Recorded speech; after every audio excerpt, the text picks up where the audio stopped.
नमस्कार, मैं doctor Vinay Singh Yadav, associate professor राजकीय महाविद्यालय बैरोड अलवर, आपका इस कक्षा में स्वागत करता हूं, अभिनंदन करता हूं। और आज हम एक नए विषय के साथ चर्चा करेंगे और वो हैं दबाव समूह, प्रेशर ग्रुप्स। हित समूह या दबाव समूह, इंटरेस्ट और प्रेशर ग्रुप, इनकी ज़रूरत क्यों पड़ी और क्यों इनका अध्ययन किया जाता है, इस चीज़ की हम जानकारी आज प्राप्त करेंगे। इसके अर्थ परिभाषा, दबाव समूह के लक्षण क्या है, उनकी लोकतंत्र में भूमिका क्या है, विभिन्न शासन व्यवस्थाओं में किस तरह की भूमिका होती है, और उनके गुण दोषों के बारे में चर्चा करेंगे। पिछले कक्षा में हमने पढ़ा था राजनीतिक दलों के बारे में। तो जो राजनीतिक दल होते हैं, व्यक्ति और शासन के बीच में एक पुल का काम करते हैं, संपर्क सूत्र के रूप में काम करते हैं। लेकिन जो 20वीं शताब्दी है, उसकी जो बदली हुई परिस्थितियां हैं, उसमें और अब जो हाल में घटना परिस्थितियां चल रही हैं 21 शताब्दी में, उनमें सामाजिक, आर्थिक, सांस्कृतिक जीवन से संबंधित जो गतिविधियां हैं, वो बहुत ज़्यादा विविधता लिए हुए हैं।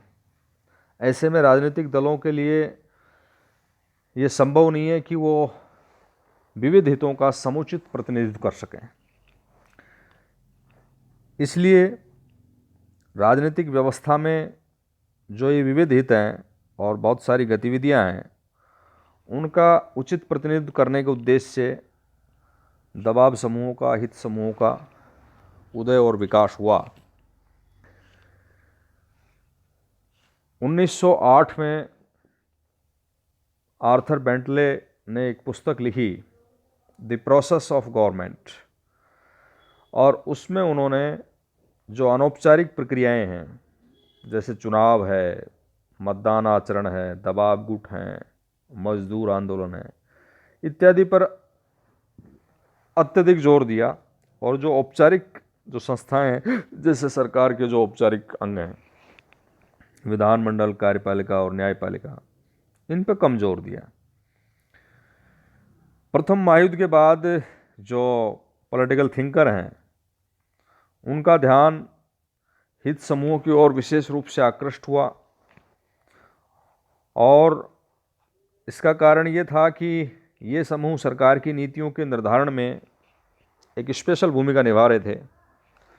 औद्योगिक संघ, मजदूर यूनियन, किसान संघ, रेलवे यूनियन, बैंक कर्मचारी संघ, छात्र अध्यापक संगठन, ये सब हित समूह या दबाव समूह की श्रेणी में आते हैं। कुछ लेखकों के अनुसार दबाव गुट से या दबाव समूह से ये ध्वनित होता है, ये ध्वनि निकलती है कि विभिन्न संघ समुदाय अपने हितों की जो पूर्ति है, उसके लिए अनुचित साधनों का प्रयोग करते हैं और सरकार पर लगातार वो दबाव डालते हैं, प्रेशर डालते हैं। इसलिए ये लेखक दबाव गुट के स्थान पर हित समूह कहना ज़्यादा पसंद करते हैं।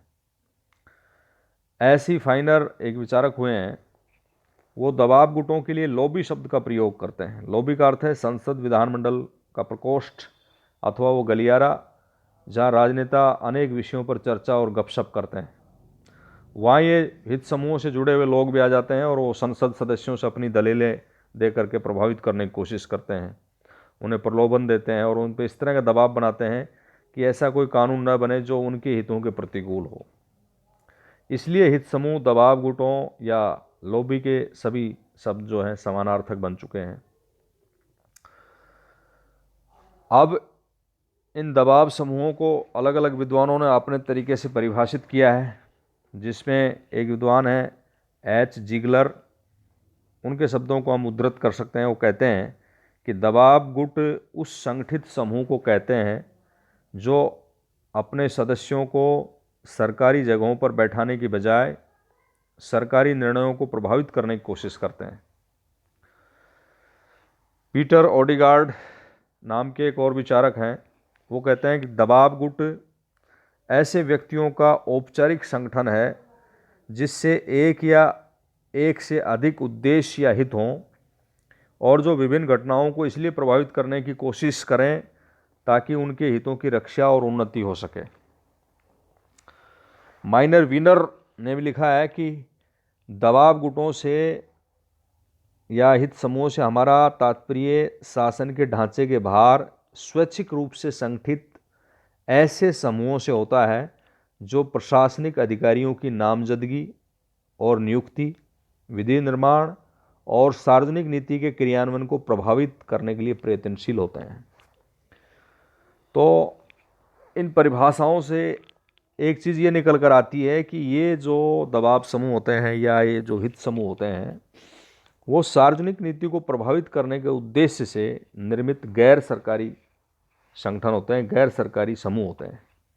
और जो एग्जाम्पल हमने पहले भी दिया कि ये औद्योगिक, व्यवसाय, वाणिज्यिक, श्रमिक, अन्य वर्गों के जो समूह हैं वो विधि निर्माण और प्रशासनिक कार्यों को अपने हिसाब से प्रभावित करने की कोशिश करते हैं ताकि उनके हितों की रक्षा हो सके, उनके खिलाफ कोई हितों के खिलाफ कोई कानून ना बन पाए। तो ये दबाव समूह होती है। और दबाव समूह के लक्षणों की यदि बात करें तो इनके लक्षण निम्न प्रकार से हैं कि इनके विशेष हित होते हैं, इनके उद्देश्य सीमित उद्देश्य होते हैं। दबाव समूह एक या विशेष कुछ निश्चित लक्ष्य रखते हैं और दबाव समूह के द्वारा अपनी जो गतिविधियां हैं सामान्यतः इस विशेष लक्ष्य के अनुकूल या उसके विशेष लक्ष्य तक ही सीमित रखी जाती हैं और अलग अलग वर्गों के अपने ये समूह होते हैं। तो कहने का मतलब ये है कि दबाव समूह का एक लक्षण ये हुआ है कि इनके विशेष हित होते हैं, सीमित उद्देश्य होते हैं। दूसरा लक्षण है औपचारिक या अनौपचारिक रूप से संगठित। दबाव समूह के लिए राजनीतिक दल के समान औपचारिक रूप से संगठित होना आवश्यक नहीं है।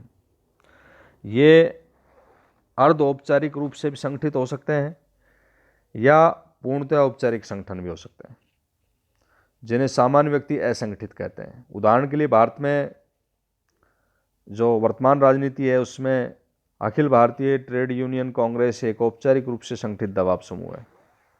जाति एक प्रभावशाली गुट है, समूह है, लेकिन ये अनौपचारिक दबाव समूह इसको कहते हैं।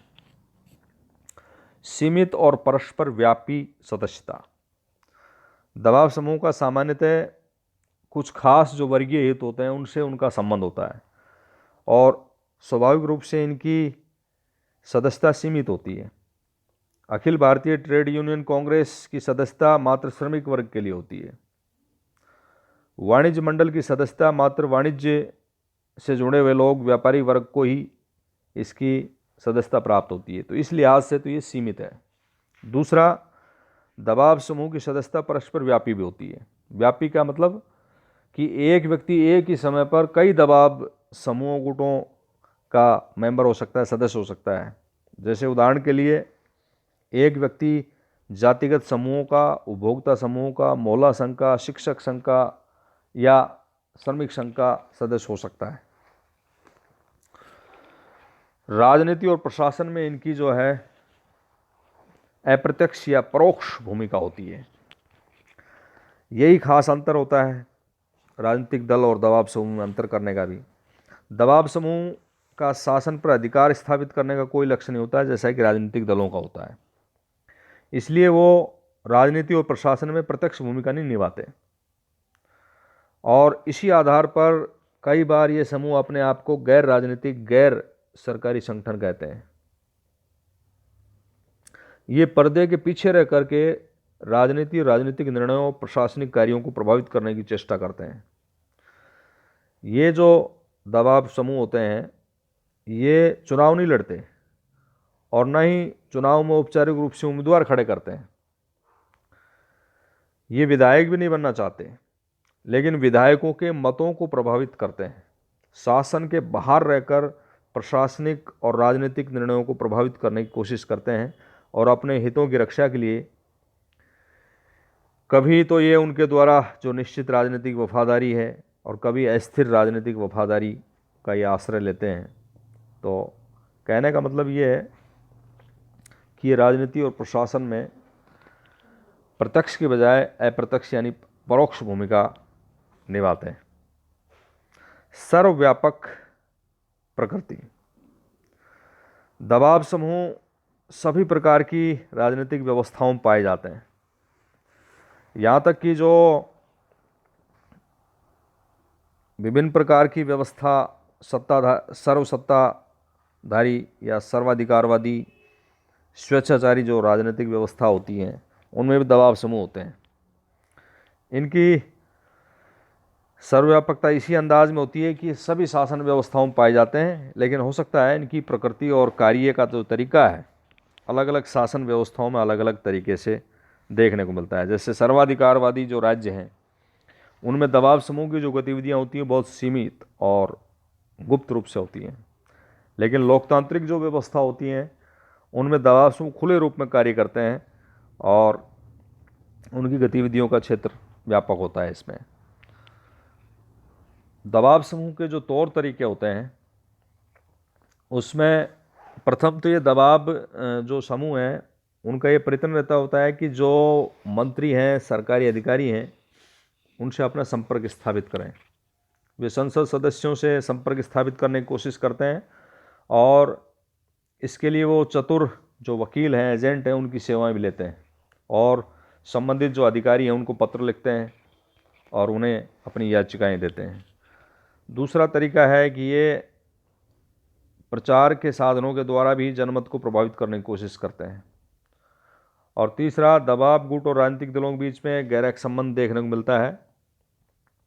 इंग्लैंड में ट्रेड यूनियन प्राय लेबर पार्टी का समर्थन करती हैं और चुनावों के समय लेबर पार्टी के उम्मीदवारों को ही ये धन देते हैं। तो इसमें इनके जो तौर तरीके हैं उसमें लॉबिंग भी कहा जाता है, और लॉबिंग का मतलब होता है कि विधानमंडल के सदस्यों को प्रभावित करके उनसे अपने हित में कानून का निर्माण करवाना।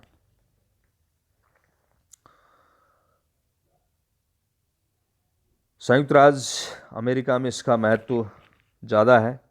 वहाँ लॉबी या गोष्ठी कक्ष को कभी कभी विधानमंडल का तीसरा सदन भी कहा जाता है। प्रचार प्रसार, जैसा कि हमने बताया, प्रचार प्रसार के साधन अप्लाई करते हैं। ये आंकड़े प्रकाशित करते हैं नीति निर्माताओं के समक्ष अपने पक्ष को प्रभावित करने के लिए। ये आंकड़े प्रकाशित करते हैं ताकि वो अपनी बात को मनवा सकें। विभिन्न गोष्ठियों का आयोजन करते हैं। न्यायालय में शरण ले लेते हैं कई बार। ये संसद सदस्यों के मनोनयन में अपनी रुचि दिखाते हैं कि उनके पक्ष का, उनके हितों को साधने वाला व्यक्ति बने। इसके अलावा रिश्वत, बेईमानी और अन्य प्रभाव के तरीके भी ये अपनाते हैं। अपने उद्देश्य की रक्षा के लिए दबाव समूह जो है रिश्वत, घूस देने में भी नहीं कतराते हैं और बेईमानी के तरीकों का भी यथासंभव ये प्रयोग कर लेते हैं। तो विरोध हितों को अपने स्वार्थ सिद्धि के लिए भी ये सारी चीज़ें, सही गलत सारे साधन अपनाने की कोशिश करते हैं। तो ये दबाव समूह के कुछ खास लक्षण हैं। इसके बाद हम पढ़ेंगे कि दबाव समूह और जो राजनीतिक दल हैं उनके बीच में क्या अंतर है, उनका वर्गीकरण, ये सब चीज़ों का हम अध्ययन करेंगे। धन्यवाद।